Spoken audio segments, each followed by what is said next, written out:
चलो मैथमेटिक्स का 2025 का सप्लीमेंट्री का पेपर चालू करते हैं, ठीक है ना। सेक्शन डी है, 4 मार्क्स का क्वेश्चन है। Find the discriminant of the quadratic equation 2x² - 7x + 3 = 0 and hence find the nature and values of its roots also. कुछ भी नहीं करना है, आपको दे रखा है 2x² - 7x + 3 = क्या दे रखा है 0। इसका कंपैरिजन करना है स्टैंडर्ड क्वाड्रेटिक इक्वेशन, ये होती है ax² + bx + c = 0। a की वैल्यू कितनी आ रही है 2, b की वैल्यू क्या आ रही है -7 और c की वैल्यू कितनी आ रही है 3। सबसे पहले क्वेश्चन में बोला है आपको क्या निकालना, डिस्क्रिमिनेंट यानी d निकालना। d का फॉर्मूला होता है b² - 4ac। b बोले तो -7 का स्क्वायर -4 इंटू ए बोले तो कितना चल रहा है 2 इंटू सी बोले तो कितना चल रहा है 3। ओके, तो -7 का स्क्वायर बोले तो 49 -4 2 जा 8 8 3 जा 24, आंसर आ गया 25। यानी डी की वैल्यू क्या आ रही है 25। इट मीन्स जो आपकी डी की वैल्यू 25 आ रही है, ये बोल रहा है b² - 4ac > 0। इसका मतलब यहां पर 2 डिस्टिंक्ट रूट्स आएंगे, 2 डिस्टिंक्ट रूट्स आएंगे। अगर इसकी वैल्यू 0 आ जाती है तो दोनों इक्वल आएंगे, और इसकी वैल्यू 0 से लेस देन आ जाती है तो उसका कोई रूट नहीं आएगा, माइनस में आंसर आएगा अंडर रूट में। 11th क्लास में आप पढ़ोगे, कॉम्प्लेक्स नंबर नाम से चैप्टर है, उसको बोलते हैं इमेजिनरी रूट्स। यहां तक का काम कंप्लीट हो गया। अब अपन इसका क्या करते हैं, रूट्स का नेचर तो बता दिया लेकिन वैल्यू भी निकालनी, तो कुछ नहीं करते हैं, इसको लिख देते हैं 2x² - 7x + 3 = 0। इसको तोड़ते हैं, ये हो जाएगा 2x² - x - 6x + 3 = क्या हो जाएगा 0। आगे देखो, अब इसमें से कॉमन लेते हैं, मैं पेन चेंज कर लेता हूं, ये कॉमन लेते हैं। यहां से मुझे x नजर आ रहा है, इस x को कॉमन ले लेते हैं। तो यहां से मैंने x को कॉमन लिया तो ब्रैकेट के अंदर बच जाएगा 2x - 1। इन दोनों में देखो, माइनस मुझे क्या कॉमन नजर आ रहा है 3, ब्रैकेट में बच जाएगा 2x और यहां पर क्या बच जाएगा -1 = 0। माइनस क्यों बचा, इस -3 को वापस -1 से मल्टीप्लाई करो, माइनस माइनस क्या हो जाएगा प्लस। तो यानी ये आ गया 2x - 1 और ये आ गया x - 3 = क्या आ गया 0।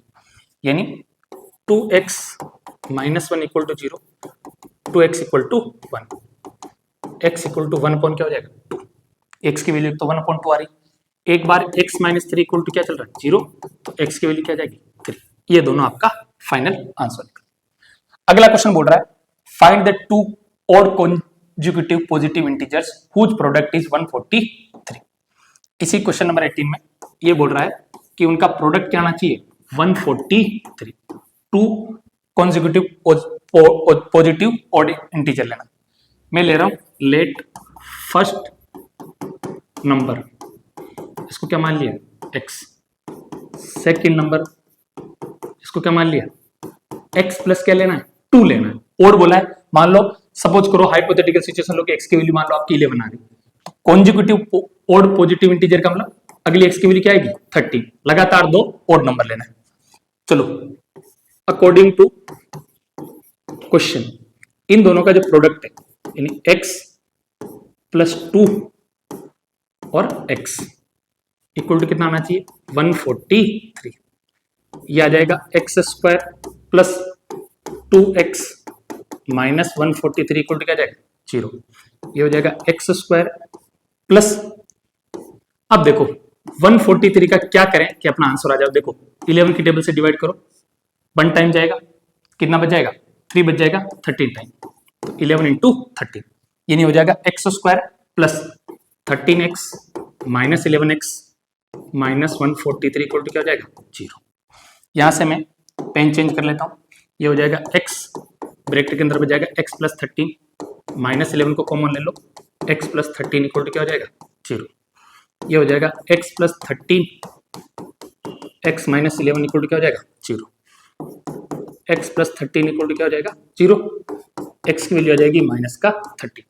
अगला है x - 11 = क्या आ जाएगा 0, x की वैल्यू क्या आ जाएगी +11। यानी इसको तो अपने को नेग्लेक्ट करना है और इसको क्या करना है, कंसिडर करना है।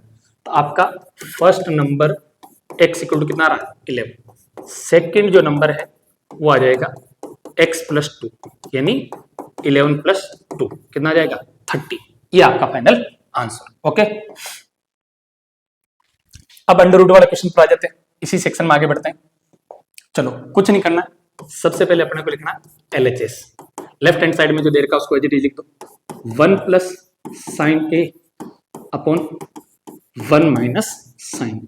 इसमें आपको एक लाइन लिखनी है कि इसको रेशनलाइजेशन करना। क्या करना है, रेशनलाइजेशन। आगे बात समझे, रेशनलाइजेशन इसलिए कर रहे हैं कि इस अंडर रूट के साइन को आपको क्या करना है, रिमूव करना है। ये हो जाएगा 1 प्लस साइन ए अपॉन 1 माइनस साइन इनटू, वापस इसको लिखना है, या माइनस का साइन चल रहा तो प्लस से ऊपर नीचे मल्टीप्लाई करना, 1 प्लस साइन ए अपॉन 1 प्लस साइन। यहां तक का काम कंप्लीट हो गया। अब देखो इसको मैं यहां पर लिख रहा हूं अंडर रूट, ठीक है। ये 1 प्लस साइन है, 1 प्लस साइन है, क्या हो जाएगा 1 प्लस साइन ए का होल स्क्वायर। इस स्क्वायर से आपका अंडर रूट क्या हो जाएगा, कैंसिल हो जाएगा। ये नीचे को अलग लिख देता हूं मैं अंडर रूट को। यहां पर देखो एक फॉर्मूला बन रहा है, कौन सा formula, a minus B into A plus B equal to A square minus B square. Okay, A square बोले तो 1 का स्क्वायर 1 माइनस क्या हो जाएगा साइन स्क्वायर ए, यानी ये आगे हो जाएगा 1 प्लस साइन ए अपॉन अंडर रूट के अंदर इसको मैं वापस लिख देता हूं 1 माइनस साइन स्क्वायर। इतना काम कंप्लीट हो गया। अगली स्लाइड में ले लेते हैं इसको। ये हो जाएगा 1 प्लस साइन ए अपॉन अंडर रूट के अंदर हो जाएगा 1 माइनस साइन स्क्वायर ए। यहाँ ये हो जाएगा sine square A plus cos square की वैल्यू क्या होगी 1। ये हो जाएगा cos square A equal to 1 minus sine square A. यहाँ तक का काम कंप्लीट हो गया। तो ये हो जाएगा 1 प्लस साइन ए अपॉन अंडर रूट के अंदर क्या लिखना है कोस स्क्वायर ए। स्क्वायर से अंडर रूट को काट दो, ये बच जाएगा 1 प्लस साइन ए अपॉन नीचे क्या हो गया कोस ए। अलग अलग लिख दो, 1 अपॉन कोस ए प्लस साइन ए अपॉन क्या हो जाएगा कोस ए। 1 अपॉन कोस ए किसके बराबर हो जाएगा सेक ए प्लस साइन अपॉन कोस ए किसके बराबर हो जाएगा टेन ए के बराबर इक्वल टू क्या हो जाएगा RHS। अब आपके सामने एक नई चीज बता रहा हूं। स्टूडेंट क्या करते हैं, फॉर्मूले में बहुत ज्यादा स्ट्रगल करते हैं। फॉर्मूले में स्ट्रगल मत करो, सारे फॉर्मूले पी को सोल्व करते करते मैं याद कर। देखो कोस की स्पेलिंग देखो COS, सेक की स्पेलिंग देखो SEC। यहां पर फर्स्ट लेटर क्या नजर आ रहा S, लास्ट लेटर क्या नजर आ रहा S। फर्स्ट लेटर क्या नजर आ रहा C, लास्ट लेटर क्या नजर आ रहा C। यानी कोस का उल्टा सेक और सेक का उल्टा क्या होगा कोस। ओके, इसको देखो, ये मेन एग्जाम में भी आया था। LHS चालू करते हैं, इसी स्लाइड में हो जाएगा पूरा इक्वल टू ये हो जाएगा sine square theta dot cos theta plus tan theta dot sine theta plus cos cube theta. मैं पहली स्टेप में क्या कर रहा हूं, इस sine square theta dot cos theta और इस कोस क्यूब थीटा को साथ में रख देते हैं, प्लस का कोस क्यूब थीटा प्लस जो चल रहा है उसको एज थोड़ा पीछे लेके चलते हैं, टेन थीटा डॉट क्या हो जाएगा साइन थीटा। ऐसा क्यों किया, ऐसा इसलिए किया कि यहां से अपने कुछ कॉमन लेना पड़ेगा। ये कोस थीटा दोनों में क्या नजर आ रहा है कॉमन। मैं इसको फिर अरेंज करके लिखता हूं, ये हो जाएगा sine square theta dot cos theta plus cos cube theta क्या होगा कोस स्क्वायर थीटा डॉट क्या हो जाएगा cos theta plus tan theta कैसे लिख सकते हैं sine theta upon cos theta dot साथ में क्या चल रहा है साइन थीटा। अब यहां से एक चीज देखो, कोस थीटा कोस थीटा, ये कोस थीटा आपका क्या आ जाएगा कॉमन आ जाएगा, ब्रैकेट में क्या बचेगा साइन स्क्वायर थीटा प्लस क्या बचेगा कोस स्क्वायर थीटा प्लस ये चल रहा है साइन थीटा अपॉन क्या चल रहा है cos theta dot sine theta. ये हो जाएगा आपका cos theta sine square theta plus cos square theta की वैल्यू क्या हो जाएगी 1 प्लस इसको आपस में मल्टीप्लाई कर लो, ये हो जाएगा साइन स्क्वायर थीटा अपॉन नीचे क्या हो जाएगा कोस थीटा। इसको वापस सोल्व करते हैं अगली स्लाइड पे।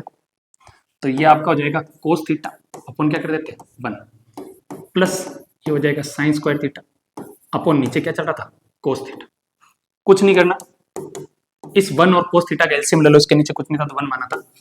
ये कोस थीटा 1 का डिवाइड करो 1 टाइम, कोस को कोस से मल्टीप्लाई करो, क्या हो जाएगा कोस स्क्वायर थीटा, प्लस इस एलसीएम में वापस कोस थीटा के डिवाइड करो, कट जाएगा, क्या बचेगा 1 और 1 को साइन स्क्वायर थीटा से मल्टीप्लाई करो। अब देखो sine square theta plus cos square theta की वैल्यू क्या होती है 1 अपॉन नीचे क्या चल रहा है कोस थीटा। अभी बताया था कोस का उल्टा क्या होता है सेक, तो 1 अपॉन कोस थीटा किसके बराबर हो जाएगा sec theta equal to RHS। Okay आगे बढ़ते हैं, इसके अंदर